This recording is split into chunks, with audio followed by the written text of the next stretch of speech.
اچھا میم بتائیے گا کہاں سے آئی ہیں اور آپ کا کیا ایشو کیا ہے، اور یہ جو آپ نے لکھا ہوا ہے اس کے بارے میں کتنی حقیقت آپ کے پاس ہے؟ میرا نام شائستہ ہے، میں کراچی سے آئی ہوں اور اٹک میں یہ کیس دیکھ رہی تھی فیک ڈاکومنٹس کا۔ اس دوران میرے ساتھ میں ہراسمنٹ ہوئی ہے اور ہراسمنٹ مخالف وکیل نے کی ہے۔ مخالف وکیل کا نام اسرار خٹک ہے۔ اس نے یہ کہا میرے ساتھ سو جاؤ، تمہارے حق میں فیصلہ ہوگا۔ فیصلہ کون کرتا ہے؟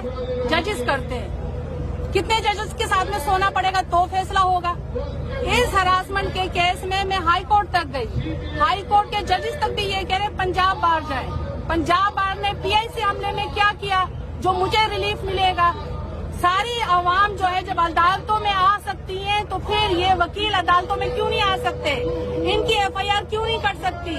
اس پر جبکہ اس نے مجھے تھپڑ مارا بھری عدالت میں، اس کے خلاف جو ہے 780 لگائے جائے، میں یہ چاہ رہی ہوں۔ 509 لگائے جائے، میں یہ چاہ رہی ہوں۔ پولیس اتنی انڈر پریشر ہوئی پڑی ہے، وہ کہہ رہے ہم اس کے خلاف کچھ نہیں کرتے۔ پولیس ایسی انڈر پریشر ہے، وہ ہلکی سی دفعہ لگا کر ججز سے فیصلہ لے لیتی ہے۔ خدا کے واسطے اس پولیس کو کنٹرول کیا جائے۔ جہاں تک پورٹل